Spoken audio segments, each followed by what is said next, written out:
Hi everyone, it's me again. Welcome back to the Rustic Remedy program. You guys ready to dive into your first official week? I am. But before we do, I just want to touch base and make sure that you don't have any lingering questions regarding the pre-program work that we started last week. So just to recap the tasks that I had asked you to do for the last week. So I'd asked everyone to fill out their program intake form. And it looks like just about everybody has done that. So thank you so much. I really appreciate the time and the thought that went into filling out those forms. I read through them all and I make notes, I make an assessment, and I send you an email with some recommendations. So I've gone through about half of them so far. So for those of you that I've finished, you should have already received my email with my thoughts and some notes and recommendations for you. Of course, if you have any questions about anything I wrote you, please feel free to get back to me. I'm happy to clarify if it's not clear. But I really want to do as much as I can to try to personalize this program for all of you. You're all coming with your own individual needs and health goals, and although I think the program can work for a lot of different people, I want to be able to try to individualize it as much as possible. So thus the point of the intake form. The other thing I asked everybody to do was to get on the Facebook group, and hooray, you all joined and you've all been on there. So thank you for doing that. Remember we talked about this last week. I can't stress enough the importance of really using the group to help you be successful with this program. So just as a reminder, I'd like you to get onto the group at least once a day, even if you're just reading to kind of check it out, see what people are posting, if I've posted anything, just to be present.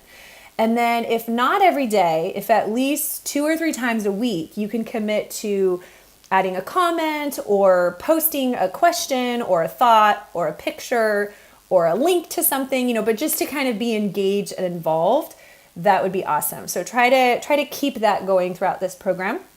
The other thing I had asked you guys to do was to read through the introduction of the book and then to start working on your time map and your tracker sheet. So Rebecca on the Facebook group actually posted a great question about that, asking if you should share your time map or your tracker sheet with me. Totally up to you. It's really not mandatory, but I would love to see it. So if you want to share those with me, please do. Please feel free to. I will absolutely take a look at them. And if you have any questions too, if you want my feedback, I'd also be happy to do that for you. So please pass them along if you'd like. With the tracker sheet, part of that process was coming up with some realistic goals for yourself, long-term and short-term. So I hope that process was pretty easy and straightforward for you. I didn't hear from any of you, so I'm going to assume that nobody ran into any trouble coming up with some goals. And hopefully they all feel very realistic and doable, and you're excited to see some success. So with all that said, I think we're ready to jump into week 1, which is on hydration. I've got my water bottle here, I've got my cup of tea, and I'm ready to talk to you about why we need to hydrate. Okay, let's switch our slide, and I'm going to split the screen, so like we did last time, so you can see the slide and you can see me too. And your first task for this week is to read through the chapter on hydration, if you haven't already, to really kind of go through and understand the importance of, why do we need to be hydrated? What are some ideas to try to help you get more fluids in during the day? And really, what are the concerns of being dehydrated? If you have read the chapter already, then hopefully something that stood out to you is that statistics estimate that about 75%, 3/4 of United States adults are chronically dehydrated. That's a huge number. I mean, if we just applied that statistic to our group, there's 10 of us, that means like 7 of us are chronically dehydrated. So do you think that might be you? Here are some signs of dehydration. And it's not that none of this happens once in a while. Sure, we might have a day here or there where we're not drinking enough, or a really hot day where we get dehydrated.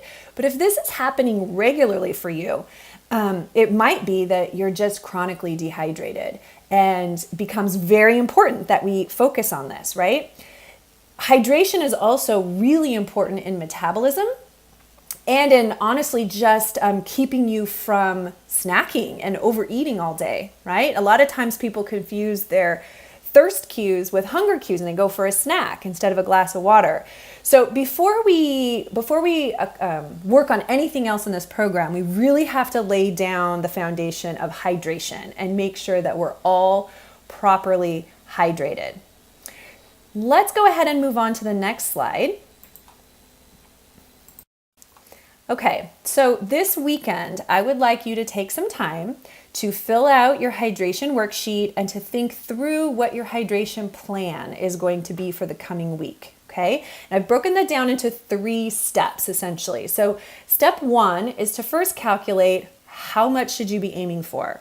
How many fluids does your body need? You know, the adage of 8 cups a day actually is appropriate for a lot of people, but not everyone. So let's actually come up with a calculation for you. And I give you a formula in the book. It's essentially about half of your body weight in ounces. So for me, that's going to be about 70 ounces a day that I'm going to have to shoot for, which translates to a little over 2 liters a day or 9 cups a day. And the goal would be to not just drink that much, but to also spread that out over the day. And to be mindful of the fact that if there's a really hot day or with a lot of, not that there's probably going to be a hot day in the next week, but if there is a really hot day with a lot of sweating or exercise, you're going to need more fluids than that. So this is really your baseline amount that you should be shooting for each day. Okay. Step 2 is to spread it out over the day. And your worksheet kind of walks you through that to think through how you're going to spread that out over the day so that you're not saving it all up for the end of the day, which then keeps you in the bathroom all night. We don't want to do that. Ideally, actually, most of your fluid should probably be done before the evening, right? So we really want to make sure that we're sort of conscientious about our hydration during the day. One other thought with that too is that although it's totally fine to drink, to have some fluids during your meals, ideally the bulk of what you're drinking is happening between meals. And there's 2 main reasons for this. One is that it's going to help keep you full between meals, so there'll be less snacking and hopefully less overeating at your next meal. But secondly, it's also going to not interfere with digestion. When we drink a lot of fluid with a meal, it actually dilutes the juices, the digestive juices, and can interfere with your ability to digest that meal. So we really want to try to keep most of your hydration away from food, okay? The third step is to add variety. There's no reason you have to just drink water. If you love water, it's totally fine. But not everybody's a big water fan, and sometimes adding variety can really be helpful. So let's look at the next slide, which kind of walks us through an example of what a hydration plan might look like. So on my hydration plan, I have 2 kind of pieces to this. Part of it is thinking through when I'm going to be drinking stuff, right? So I kind of have a schedule there. And I also have different types of beverages so that I keep it interesting, and which might be really important for me if I don't like water, right? So this will, obviously I want you to individualize this for you. And I would add to this how much I should be drinking, right? To make sure I'm getting my goal at the end of the day. So that's going to vary depending on how much I need. A couple of thoughts I want to just mention here about the variety of fluids. So really anything decaffeinated is going to count towards your hydration. Any decaffeinated fluid is going to hydrate your cells, which is essentially what we're looking for. This does not mean you cannot drink caffeine. Some of you do and some of you don't, based on the answers to your intake forms. It is okay to drink caffeine. I just don't want you to count it towards your hydration goal for the day. So those are really considered more like extra fluids. And the main reason is just because caffeine is a diuretic. So it's going to make you urinate more, right? Which is going to kind of be counterproductive to some extent. The same is true for alcohol. That is also a diuretic. So again, I'm not telling you you can't have any alcohol, but you're not using that to count towards your hydration goal. Okay, so we're keeping it really just decaffeinated, non-alcoholic, and hopefully not sweetened beverages, even though we're not at sugar yet. The other thing I want to mention here too is by mixing it up, by adding in some herbal teas, by adding in some, fresh veggie juices or some broths and soups, this is also going to help increase your intake of other really important nutrients. and phytonutrients too, right? So even though we're focused on hydration, by adding in more variety, you're also going to be adding in more nutrition. So that's a win-win as well. So that's an example of a plan. I want you to come up with one for you that's going to resonate with you, that you feel that you can stick with and really try to commit to for the week, okay? Which then takes us back to our worksheet and the next task, which is to track our fluids throughout the week. Okay, so at the end of each day, I would like you to actually record how much you drank that day, when you drank it. So you kind of, you're basically measuring if you're meeting your hydration plan. And you might have to, evolve or modify your hydration plan if once you put it into practice, you realize it's just not working for you. That's where the notes section at the bottom of the worksheet is why that's there. Is for you to really throughout the week or at the end of the week is to just jot down a few thoughts about, either what helped you reach your goals, what helped you drink enough during the day, any challenges that came up that sort of got in the way of you meeting your goal on the days that it didn't happen, any other ideas or strategies that you might have to help you meet your goal moving forward. Because remember, we're going to build on each week. We're not going to do a week and then forget about it and move on to another week, right? The idea of the program is that we're going to build on each week so that at the end of the 12 weeks, you're basically going to have 12 new practices in place, right? So hydration is really going to stay with us throughout this program. And this is really our week to kind of play with it and figure out a plan and a strategy to make sure that we are meeting our fluid needs each day, which hopefully will become easier over time so that you won't be spending as much energy thinking through it all the time and trying to remind yourself to do it. One other section on your tracker there is at the end of the week, you're going to tally up how many days you actually met your goal, right? And if it's not every day, don't fret, okay? This is not a practice in perfection.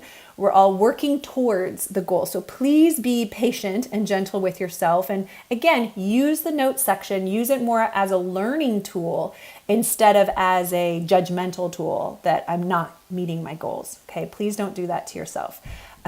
This is to help us evolve to a place where you will easily meet your goal every day because you've worked it through, right? You've thought it out and you've come up with a strategy that works. Okay, that is it. Right? Yes, we're at our wrap up. So hopefully compared to last week, the tasks for this week are much simpler, or at least more easily defined, right? Not as many different tasks. If there's anything lingering from the pre-program work, like I said in the very beginning, please wrap that up this weekend so you're all caught up, ready to go. And then this week we can really just focus on hydration. If you're already a big water drinker, this is not going to be a very challenging week for you, but I think that it's still a really good exercise just to actually track it, to kind of assess how much are you getting each day.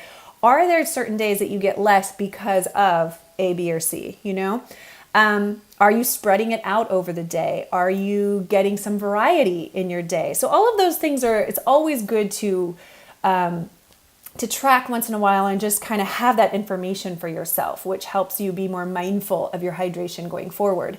And if you're not a big water drinker, then hopefully this exercise is going to really help you be more aware of how much you're getting, and also having the added variety will hopefully be helpful too. The only thing that is continuing on from last week is to make sure you check your weight this week, right? So hopefully under your weight tracker, you've decided on a day and a time that you want to check your weight each week.